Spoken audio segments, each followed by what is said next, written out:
So mga brother, buksan na natin ito mga brother para magkalaman na tayong laman ito mga buddy, no? Para ano, kalaman ng mga buddy, no? Yan mga buddy, no? Bubuksan na natin. So ito yung laman mga buddy, no? So 350 watts yung mga buddy.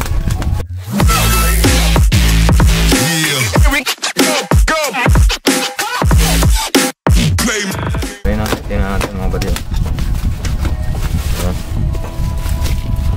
So sinom yung day mga buddy. So dalawang piraso ito mga buddy, no? Para magkabalaan sila. So yan, so, tingnan natin mga buddy kung walang damage, no? So yan, buksan na natin itong isa. Walang damage ba? Sana walang damage mga buddy, no? Kasi install natin ito sa box niya. So 6.5 nga pala ito buddy. So ano na ito, yan, dito siya. So safety naman siya mga buddy, no? Okay naman siya, safety naman. So ito yun mga buddy. So okay naman siya mga buddy, no? So yan, okay naman.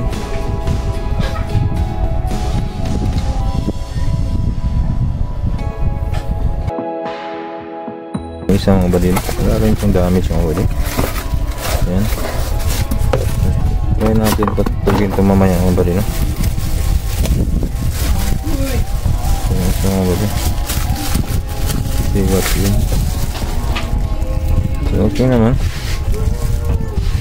So yan, 6.5 dual cone. So try natin ito mga buddy mamaya, no? Tugtugin ito mamaya kung okay siya. So ano nga pala ito mga buddy, no? Design in the USA. Tingnan natin mamaya ang tunog nito mga buddy. Okay, so install natin mga buddy.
Check na natin mga buddy.